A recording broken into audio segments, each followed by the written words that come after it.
All right. Well, thank you all for coming. I'm Chief Ron Thomas, here to provide an initial update on a critical incident that happened here in Commons Park between 16th and Platte and 16th and Little Raven. What I understand happened at this time is that there was a call about 3:40 this afternoon of a male party armed with a long gun in Commons Park, roughly at 16th and Platte, who was reportedly chasing people around and yelling at them. Officers responded to the scene pretty quickly, eventually located the male in the park, armed with the rifle. They issued some initial commands to him. He did not respond to those commands. In fact, he actually started firing at the officers, striking one of the officers' vehicles. The officers then immediately returned fire, ended the threat, and then immediately called for an ambulance that came in and pronounced him deceased here at the scene. Where this incident happened, if you could see just kind of over the hill behind me, that's exactly where they encountered the male and where the forced encounter occurred. We will be initiating our officer-involved shooting protocol, where we will have officers from our Denver Police Homicide Unit, as well as investigators from State Patrol and CBI, will conduct a joint investigation under the oversight of the Office of the Independent Monitor, and that investigation will be turned over to the District Attorney for their review. I do understand that there may have been individuals in the park or in the area that may have seen something, so anyone who may have seen something, we encourage anyone to reach out to us and report that. We do have a number of witnesses that we are interviewing that do have something to share with us. Any questions? Chief, did the suspect fire before the officers arrived at any of the people that he was chasing? At this point, we don't believe that he fired any shots at people that he was engaged with in the park. The reports that we had were that he was yelling at them and kind of chasing them around the park, and they saw that he was armed with this long gun.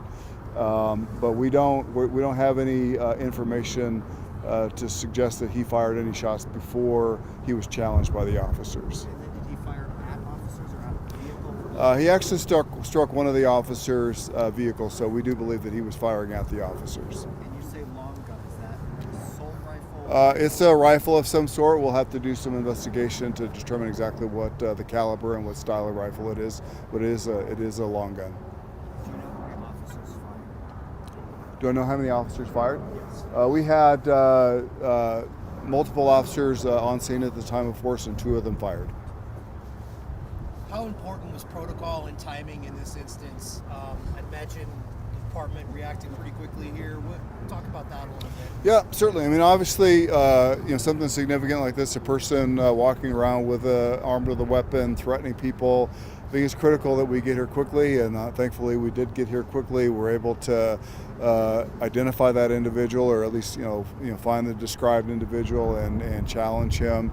Unfortunately, he instead of disarming, he chose to shoot at the officers, which I think prompted our officers to protect themselves, protect the rest of the community by returning fire. Do you know what he was yelling at people, or was there a description? I don't. We'll have to interview folks in order to get a better sense of what he was yelling and what he was trying to engage these folks for. Chief, taking kind of a step back and understanding this area that we're in, folks running through, biking through on their way Yes. home to work, a busy area. Yes. To have someone with a weapon of that kind behaving the way that this person reportedly was, describe kind of how big of a threat officers take that as. Well, I mean, it's a significant threat. I think anybody who's in our community armed with a weapon, particularly if there's someone that shouldn't be armed with a weapon, I think that's a significant concern for us, and certainly a concern for us that he's inclined to threaten people and then inclined to shoot at people, and particularly shoot at officers. Is there something about it being an assault rifle that raises the bar on that?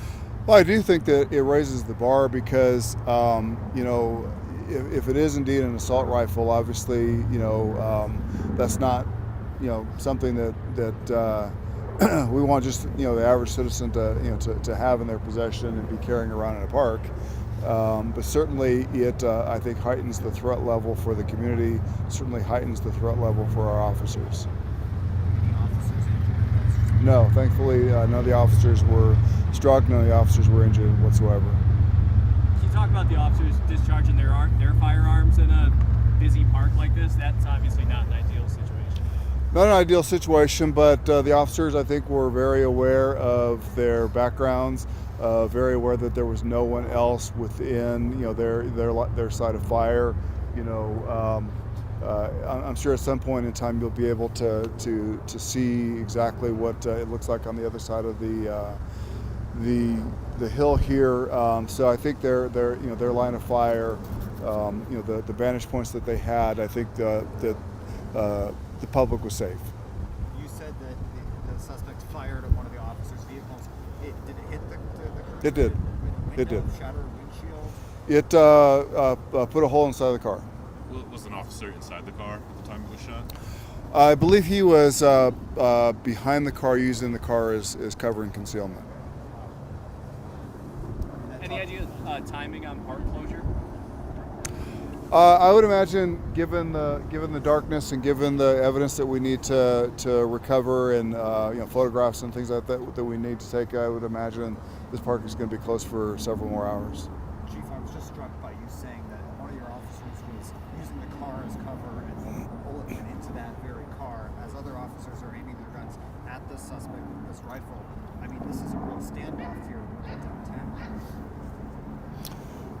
Well, yeah. I mean, again, an individual who, when confronted by law enforcement and told to disarm themselves, chose instead, to start firing at the officers. Unfortunately, leaving those officers no choice but to protect themselves and protect the community. Do you know how many witnesses you may be interviewing at this point? How many folks called 911 to report this? There were several calls into 911, so we'll have to reach out to each one of them to see what it is that they saw. Obviously, a number of individuals in the park, so quite a few witnesses that we'll have to debrief and see what they saw. In this situation, we always talk about body-worn cameras as well. Is that something you're looking at as well? Certainly, it's my expectation that the officers had their body-worn cameras activated, and so we'll certainly have the officers' perspective as well. Anything else, Chief? No, again, I know that there probably are potentially witnesses that may have seen something that is relevant to this investigation. So if you think that you have seen something and we haven't already been in contact with you, please reach out and share that information with us. So, thank you. Thank you, sir. Appreciate you. Great shoot.